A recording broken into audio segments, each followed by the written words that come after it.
And so that was the only mantra that I'd ever heard.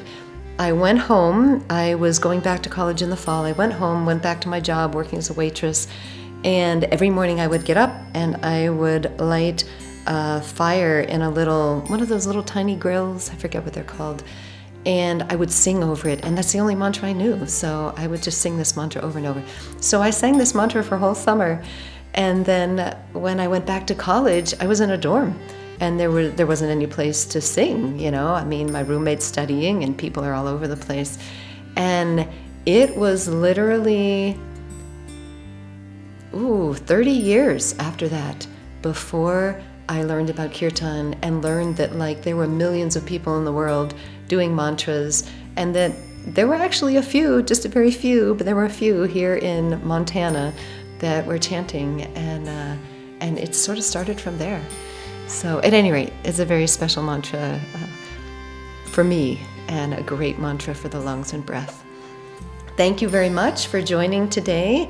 I'll have a link for everything that I've done here, and almost all of these I have recordings of, but the ones that I don't, once I get those, I'll create a playlist that is for the lungs. So if you don't need to hear me talking or any more explanation, but you just want to go straight and play through, mantras for the lungs, you'll be able to do that there. Thanks again, and please do like and share with a friend if you know anyone who would love this practice and who could benefit. Please do. Have a beautiful day. Namaste.